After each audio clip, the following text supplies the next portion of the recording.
ఏమిటి? జరగవలసిందేది జరగట్లేదు. ప్రియవద, ఎప్పుడు తిన్నగా మాటలు మాట్లాడవే? నీవు వినాలనుకునేది నీ మనసుకి నచ్చాలి కదూ, అయితే విను. ఈ పృథ్వీలోకంలో నీ మనసుకి నచ్చినా నీకు తగిన సుయోగ్య వరుడు దొరకటం అత్యంత కఠినం. ప్రియంవద, నేను నీకెప్పుడు చెప్పాను నా కోసం సుయోగ్య వరుణ్ణి వెతకమని? నీవెందుకు చెబుతావో? ఒకవేళ చెప్పినా నీ శ్రీముఖంతో చెబుతావా? హావభావాలతోటి చెప్తావు కదా, ఇంకా చెప్పడమేంటి? నువ్వు చెబుతూనే ఉన్నావు. చెప్పు, సిగ్గులేదా నీకు? ఓయ్ ఓయ్ ఓయ్ ఓయ్ ఓయ్. ఓ నా సిగ్గుల పూబంతి, సిగ్గుపడుతున్నావా? కానీ నీ మనోభావాలని నీ సఖియతో చెప్పటానికి సంకోచించుకు. ప్రియంవద, ఏమైంది ఈ రోజు నీకు? నాకేమవుతుంది? అయితే నీకే అవుతుంది. ప్రేమ లేదా వివాహము లేదా రెండూను. చూడు శకుంతల, స్వర్గంలోని పరమ సుందరి శ్రేష్ఠ అప్సరస మేనక, శ్రేష్ఠ తపస్వి అయిన విశ్వామిత్రుల అనుపమాన సుందర కన్య కోసం స్వర్గలోకాధిపతి దేవేంద్రుని వంటి సంపన్నుడు, ఆ కామదేవుని వంటి సుందరవరుడే కావాలిగా. చాలు చాలు, చాలా అయిపోయింది. ఇక నేను నీతో మాట్లాడను. ఎందుకు? ఎందుకు? నాకన్నా మధురంగా మాట్లాడగలిగే వారిని వెతుక్కున్నావా నువ్వు? అవును ప్రియవద, నిన్న మాట చెప్పేయి. అరే అవును, అది నిజంగా నేను మర్చిపోయాను. మరోడు తప్పులు చేయడం నీకు అలవాటే కదా. ఏమిటో గాని నీ పేరు ప్రియంవద అని ఎవరు పెట్టారో? నీ పేరు మరపువద అని ఉండాల్సింది. అలాగే అనుకో, కానీ నిన్నటి మాట నేను చెప్పే తీర్తాను. చెప్తాను చెప్తాను. ఎప్పుడు చెప్తావు నువ్వు? ఇక చెప్పేసి. అమ్మో అమ్మో, ఎంత తొందర! సరే, ఇక విను శకుంతల. నిన్న తీర్థయాత్రకి వెళ్లే ముందు మహర్షి కణ్వులు గౌతమి మాతతో అంటున్నారు, మా ప్రియమైన గారాల పట్టి ఇప్పుడు వివాహయోగ్యురాలైంది అని. పితరులు అని ఉండవచ్చు, ఇక గౌతమి మాత విని ఉండవచ్చు, కానీ నువ్వు ఎవరు వినడానికని చెప్తున్నావు? మా అతి ప్రియమైన శకుంతల, దాంతో ఆమెకి ప్రియమైన వారు దొరకాలని.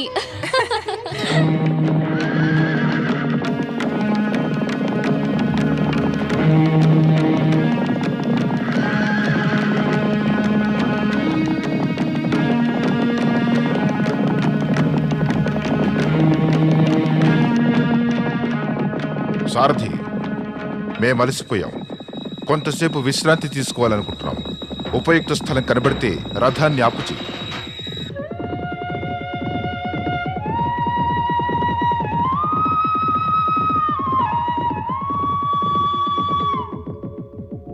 మహారాజా, అటు చూడండి, ఎదురుగా ఆశ్రమం కనబడుతోంది.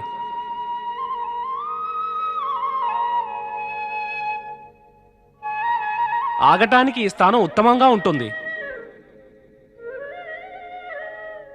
సరే సరే, అవశ్యం. దాహంతో గొంతు ఎండిపోతోంది.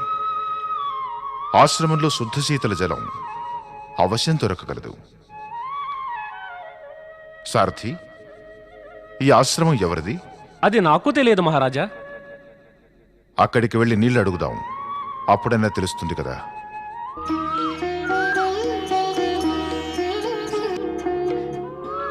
శకుంత్, శకుంత్.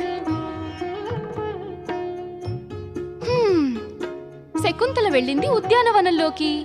ఇప్పుడు తాను అక్కడికి వెళ్ళి లతలతో మాట్లాడుతుంది, పూపొదలని బుజ్జగిస్తుంది, తన ప్రియమైన వృక్షాలకు నీళ్లు పోస్తుంది, వాటిని తడుపుతుంది. అందుకని ఇంకెక్కడ మనకేంటి పని? నడవండి సఖ్యలారా, మనం వెడదాం.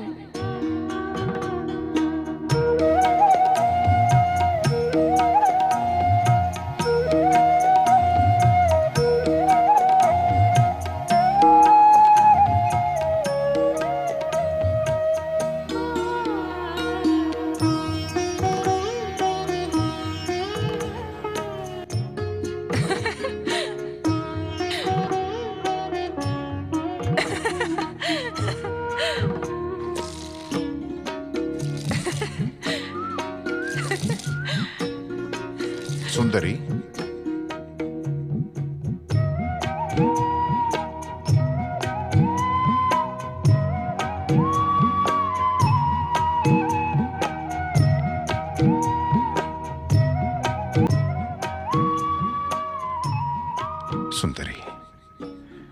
సుందరి, ఒక దాహార్తునికి నీళ్లు ఇవ్వగలవా?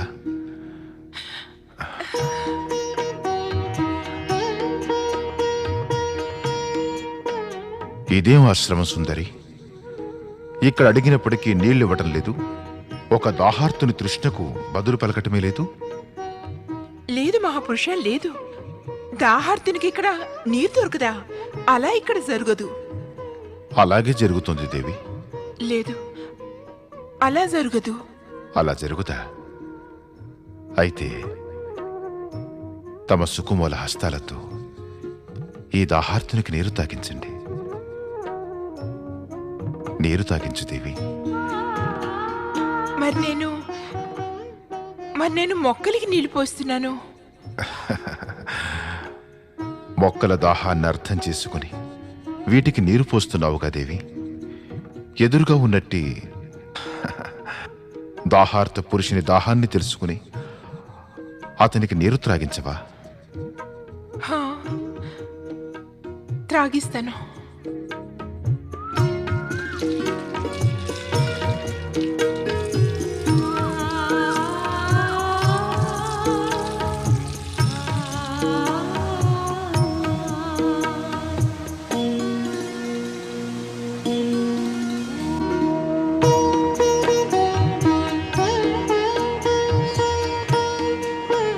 శకుంతల, ఇది నిజంగా నా అదృష్టంగా భావిస్తున్నాను. రథం మీద కాక దాహం అనే రథం మీద తీసుకొచ్చి నన్ను ఇక్కడ వదిలిపెట్టి నిన్ను నన్ను కలిపింది. నిన్ను పొంది నేను ఏమేం పొందానో తెలుసా? నిజంగా జీవితంలో అది దొరకడం నాకు అసంభవమే. నా స్థితి ఏమిటంటే, నేను నీవు లేక ఒక్క క్షణమైనా జీవించి ఉండలేను. ఇప్పుడు మనం వెంటనే వివాహం చేసేసుకుందాం. పితరులు కన్వఋషి ఆజ్ఞ లేకుండా నేనేమీ చేయనే లేను మహారాజా. కానీ వారు తీర్థయాత్రలకు వెళ్ళారు కదా, ఎప్పుడు వస్తారో తెలీదు. అప్పటి వరకు నీవు లేకుండా జీవించి ఉండలేను. పోనీ మనం శాస్త్ర నియమాలు అనుసరిద్దాం. శాస్త్ర నియమాల? అవి ఏమిటి? శాస్త్రాల్లో వివరించబడింది, ప్రేమలో పడిన నరనారీమణులకు నియమాల హద్దుల్లో ఉండటం అసంభవమైతే వెంటనే గంధర్వ వివాహం చేసుకోవాలి అని. గంధర్వ వివాహమా? అవును శకుంతల, గంధర్వ వివాహం. ఇది శాస్త్రాలు ధర్మము ఒప్పుకున్నది. నీ పోషక పితరులు కన్వఋషి దీనిని అవశ్యం ఒప్పుకుంటారు. విశ్వసించు నా మాటలని. తమరి ఇష్ట ప్రకారమే. శకుంతల,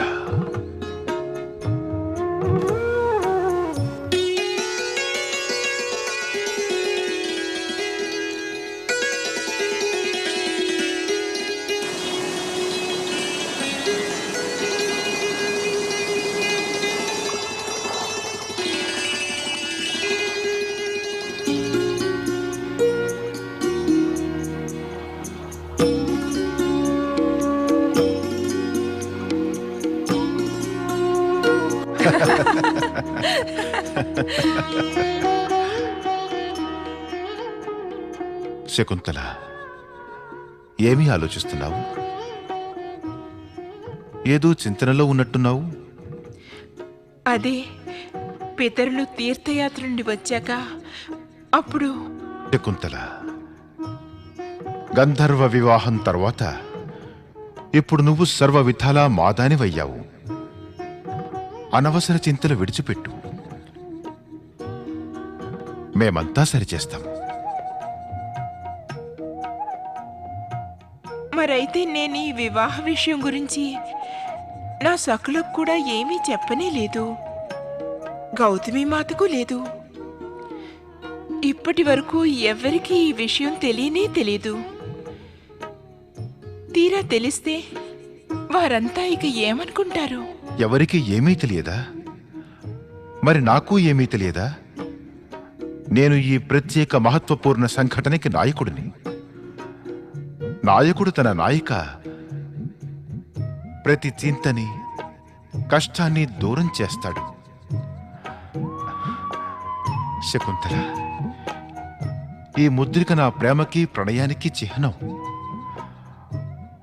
మన సుమధుర కలయికకి ప్రతీక. ఈ ముద్రికని చూపించి నీవు మన గంధర్వ వివాహాన్ని నిజమని నిరూపించగలుగుతావు. శకుంతల.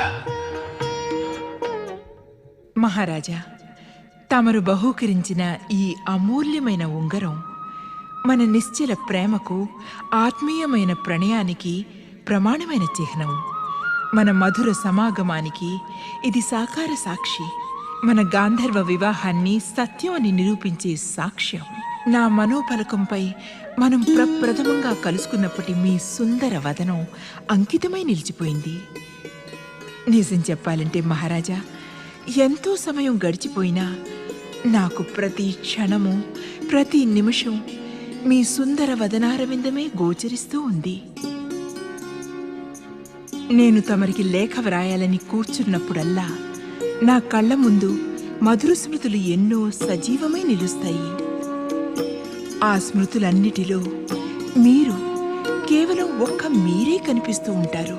నీకొక లేఖ లిఖించదలచితే, నీకొక లేఖ లిఖించదలచితే, గతమంతా మది మెదలాడే. నీకొక లేఖ లిఖించదలచితే, గతమంతా మది మెదలాడే. నిరతముగా నా హృదయంలోన, నిరతముగా నా హృదయంలోన నీ రూపమే నడయాడే. నీకొక లేఖ లిఖించదలచితే, గతమంతా మది మెదలాడే.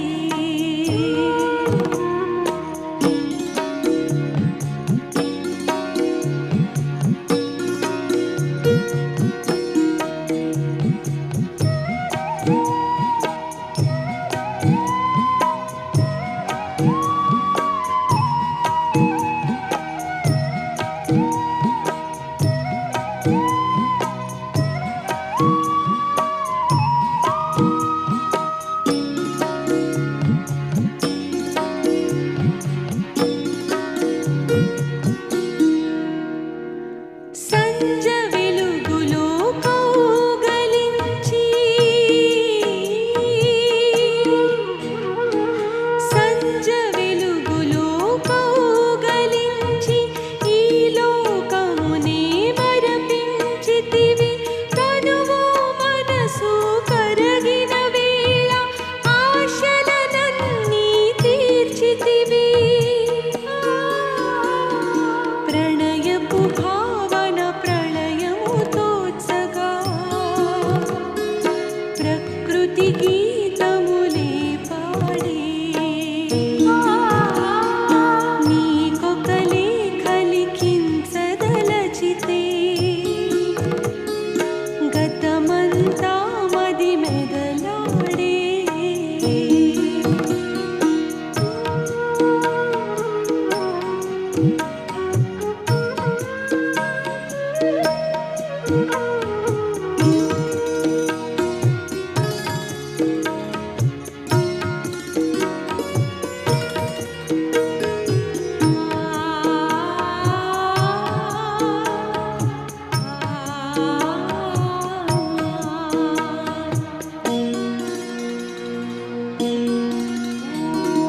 మరచితివా ప్రియ సఖుడా నీవు,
గతంలోని మధుర స్మృతులని తన మనోఫలకంపై నింపుకున్న శకుంతల సకల జగతిని మరచి కూర్చుంది. కాని సకల జగత్తుకి స్వామి పరమేశ్వరుడు భావి ఘటనలు ఏ విధంగా కానున్నాయో అన్న సత్యం బాగా తెలిసినవాడు. ఈ సంఘటనల వలయంలో ప్రముఖ పాత్ర నిర్వహించే దూర్వాస ఋషి మహేశ్వరుని సమ్ముఖానికి కైలాసం వస్తాడు. భగవతే రుద్రాయ. ఓం నమో భగవతే రుద్రాయ. ప్రభు, నేను తమరి దర్శనార్థం వచ్చాను. కృప చూపి నన్ను ఆశీర్వదించండి.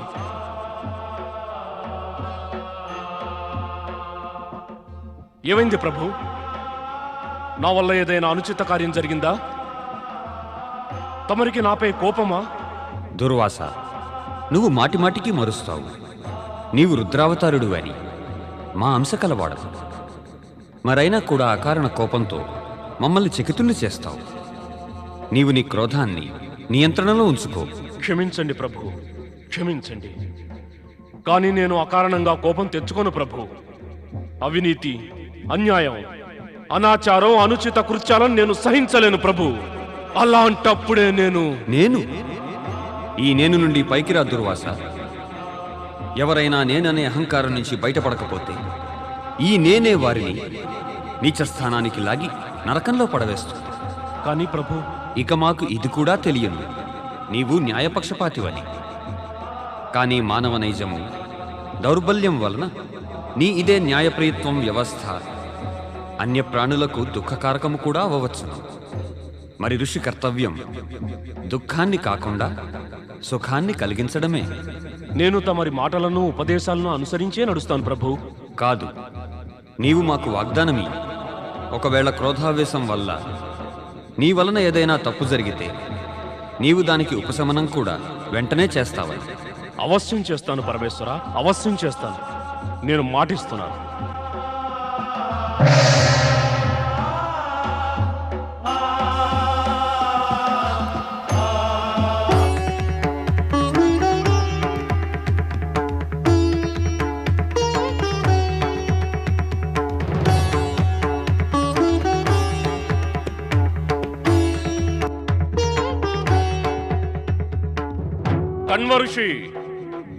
కన్మఋషి ఎక్కడున్నారు తమరు?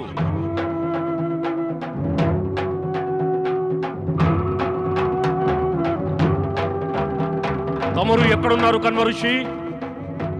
ఎక్కడున్నారు తమరు?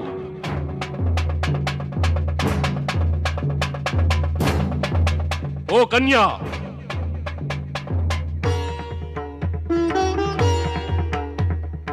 ఓ ఆశ్రమ కన్యా, మేము అడుగుతున్నది నిన్నే. కన్మఋషులు ఎక్కడున్నారు?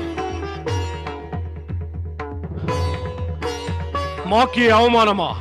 మాకే తిరస్కారమా? మమ్మల్ని అవహేళన చేస్తావా? ఓ బుద్ధి లేని కన్యా, నీకు మా క్రోధం గురించి తెలిసినట్లు లేదు.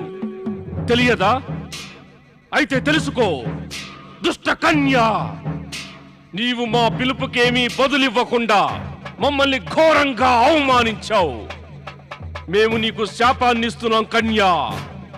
ఎవరిని స్మరించుకుంటూ నీవు మమ్మల్ని అవహేళన చేశావో అతను నిన్ను మరిచిపోతాడు.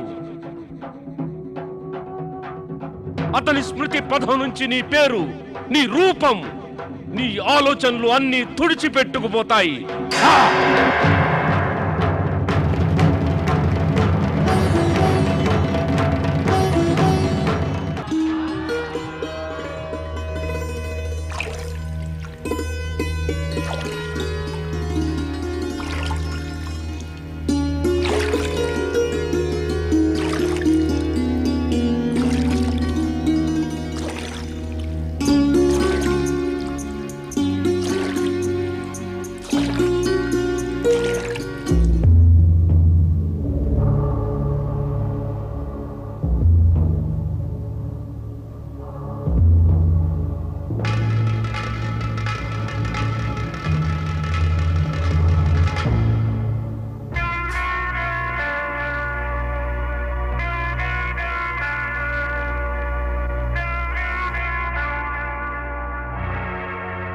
ఆగండి. ఎవరు మీరు? ఎక్కడికి వెళ్తున్నారు? ఇటు మేము దుష్యంత మహారాజు గారి వద్దకు వెళ్ళాలి. ఏం పనుంది మహారాజు గారితో? చాలా అవసరం పని ఉంది వారితో. మీరెవరు? ఎక్కడి నుంచి వచ్చారు? మేము కణ్వరేశ్వర ఆశ్రమం నుంచి వచ్చాము. ఈమె గౌతమి మాత, ఈమె కన్వర్ష కుమార్తె శకుంతల. మీరిద్దరూ కన్వర్షక శిష్యులా? అవును. ఇక లోపలికి వెళ్ళొచ్చా? వీల్లేదు. మహారాజుల ఆజ్ఞ లేకుండా భవనంలో ప్రవేశించడం సంభవం కాదు. ఎలా లభిస్తుంది మహారాజుల వారి ఆజ్ఞ? మీరందరూ ఇక్కడే ఉండండి. మేము వెళ్ళి మహారాజులను అడిగి వస్తాం. పద.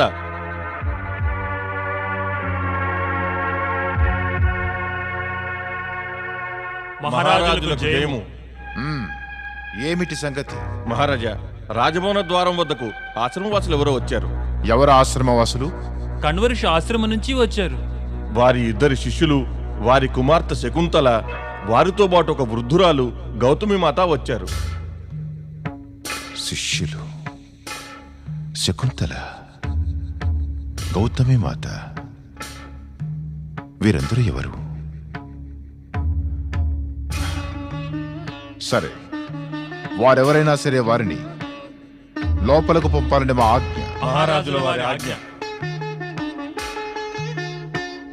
ఏమిటి ఆలోచిస్తున్నారు మహారాజా? ఏమిటంటే ఆశ్రమవాసులెవరు మా కోసం ఎందుకు వచ్చారా అని.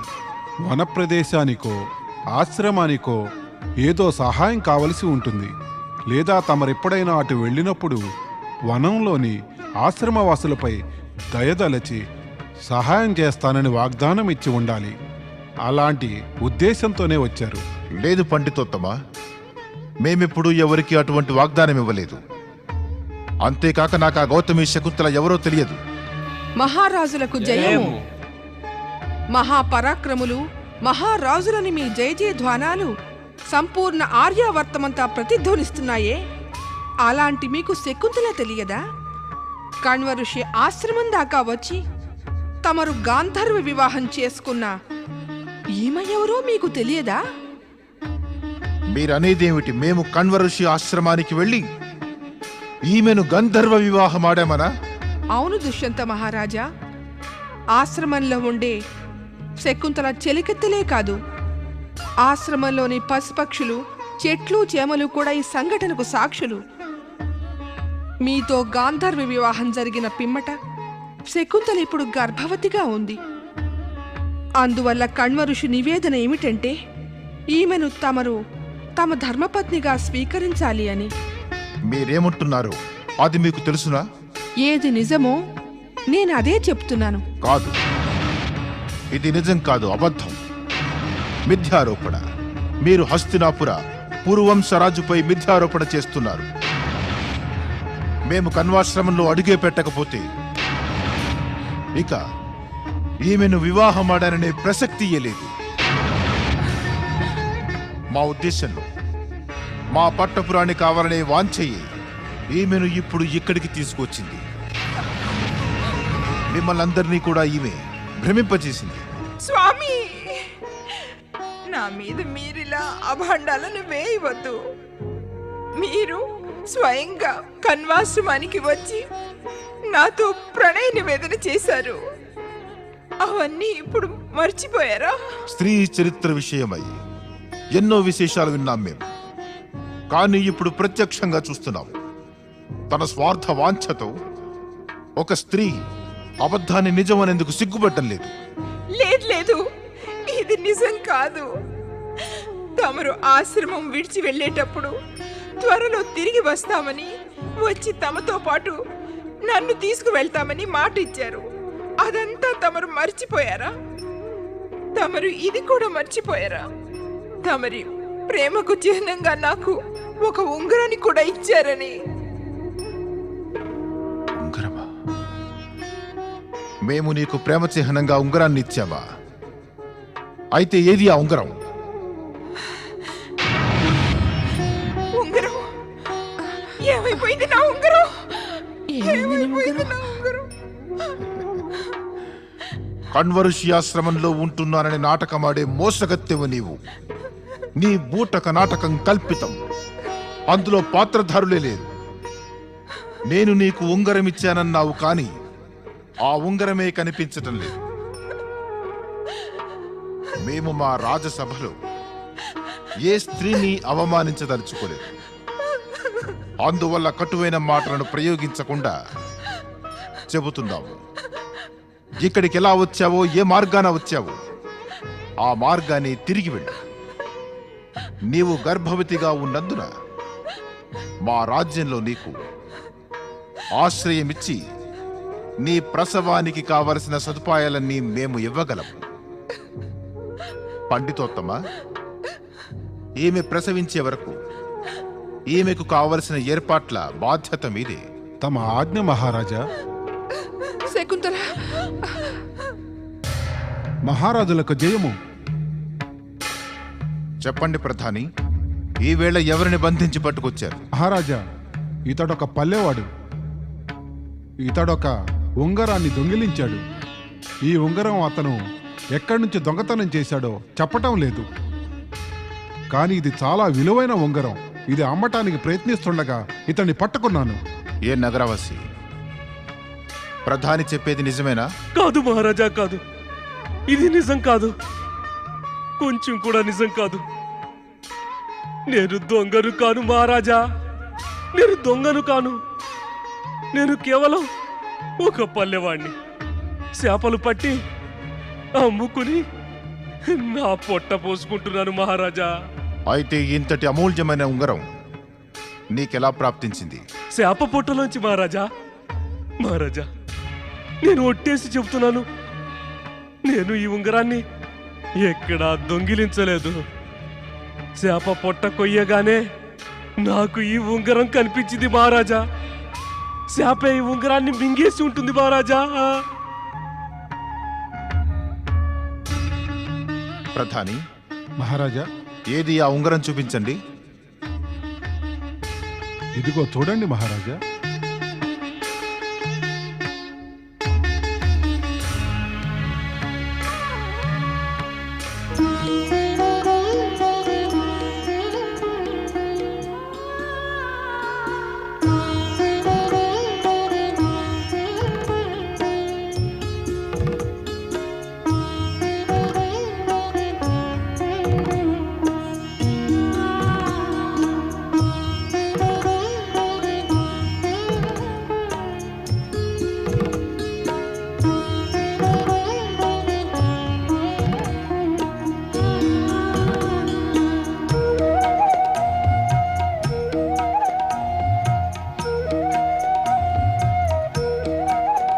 శకుంతల, ఎంత అన్యాయం చేశావు! అనర్థం జరిగింది మా వల్ల. నిర్దోషి గర్భవతి శకుంతలను తిరస్కరించి మహాపాపం చేశాను నేను. మహాపాపం చేశాను నేను. మహాపాపం చేశాను నేను. సైనికులారా, శీఘ్రంగా కన్వముని ఆశ్రమానికి వెళ్ళి శకుంతలను సాదరపూర్వకంగా తీసుకురండి. మహారాజా, మహారాజా, ఇతనికి ఏమి ఆజ్ఞ? ఇతడు నిర్దోషి. ఇతడు దొంగతనం చెయ్యలేదు. మాకు ఎంతో ఉపకారం చేశాడు. మరచిపోయిన శకుంతలను జ్ఞాపకం చేసి మాకు సహాయం చేశాడు. ప్రధాని, మహారాజా, ఇతనికి ఉచిత బహుమతినిచ్చి సన్మానపూర్వకంగా వీడ్కోలివ్వండి. తమ ఆజ్ఞ మహారాజా. ప్రణామం మహారాజా. నాతో మీరు. ప్రణామం. శకుంతల, ఓం నమ శివాయ. పరమేశ, నారదుని ప్రణామం స్వీకరించండి. నారద, ఎన్నో ఏళ్ల తర్వాత నిన్ను కైలాసంలో చూసి మాకు ఆనందంతో పాటు ఆశ్చర్యము కలుగుతోంది. ప్రభు, నేను ఎన్నో మార్లు తమ దర్శనం చేసుకుని వెళ్ళాను. మరి తమ దీర్ఘ సమాధి సమాప్తమే కాలేదు. ఈవేళ మీ కృపాదృష్టి నాపై పడింది. మేము నీ మనస్సులో మెదులుతున్న ప్రశ్నని అర్థం చేసుకున్నాం. నీ మనస్సులో మేనకా విశ్వామిత్రుల పుత్రిక శకుంతలను గురించి తెలుసుకోవాలని ఉంది. అవును ప్రభు. శకుంతలకు దూర్వాసుల వారి శాప విముక్తి ఎప్పుడు ప్రాప్తిస్తుంది? శకుంతల యొక్క విరహగాథ శీఘ్రమే అంతమవుతుంది. ఆమె పుత్రునికి కుమారావస్థ సంప్రాప్తించింది. అనతి కాలంలో హస్తినాపుర నరేంద్రుడు దుష్యంతుడు దేవాసుర సంగ్రామంలో విజయుడై రాగానే శకుంతల యొక్క సౌభాగ్య సూర్యుడు ఉదయిస్తాడు.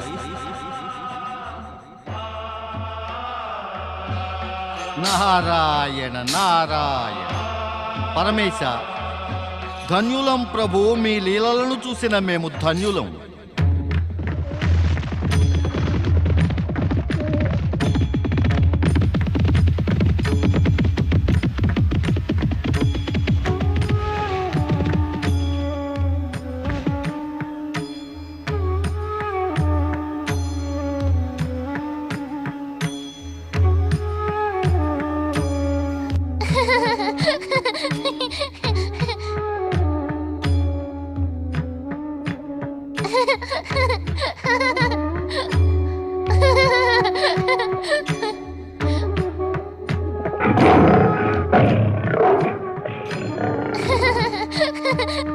కిందకు దిగు సర్వదమన, కిందకు దిగు.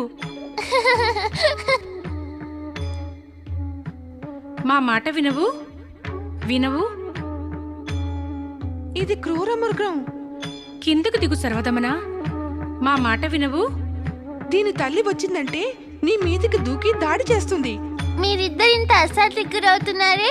నేను శాంతంగా ఉన్నాను, నా ఈ వన్యమృగము శాంతంగానే ఉంది.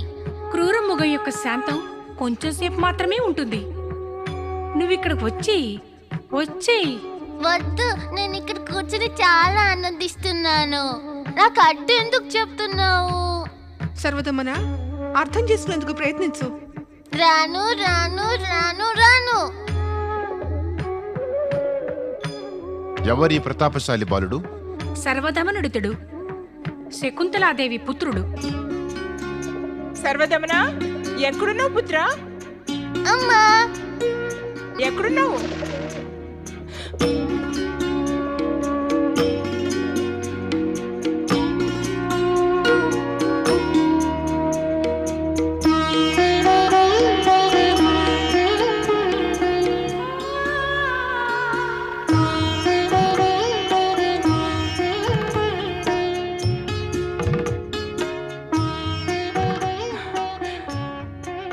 నన్ను క్షమించు దేవి శకుంతల. నా తప్పుకు ప్రాయశ్చిత్తం చేసుకుంటున్నాను. చెప్పు శకుంతల, నీవు నన్ను క్షమించాలని. పుత్ర, నీ పితాశ్రీకి ప్రణామం చెయ్యి. ప్రణామం పితాశ్రీ. నీ పరీక్ష ఇప్పుడు సమాప్తమైంది శకుంతల. విధి విలాసం వల్ల నీకీ కష్టాలు వియోగము తప్పలేదు. మా శాపం నిమిత్త మాత్రమే. అది కూడా నిజమే కదా దుర్వాస మహర్షి. వియోగం కష్టాల తర్వాత మళ్ళీ కలుసుకున్న ఆనందం ఎన్నో రెట్లు ఎక్కువ అవుతుంది. నేటి నుంచి నీ పుత్రుడైన సర్వదమనుడు భరతుడనే పేరుతో ప్రసిద్ధి చెంది ఆర్యావర్తపు చక్రవర్తి సామ్రాట్టు అవుతాడు. తమరి ఆశీర్వాదం శిరోధార్యం. శుభమస్తు. ఆయుష్మాన్ భవ. పద శకుంతల.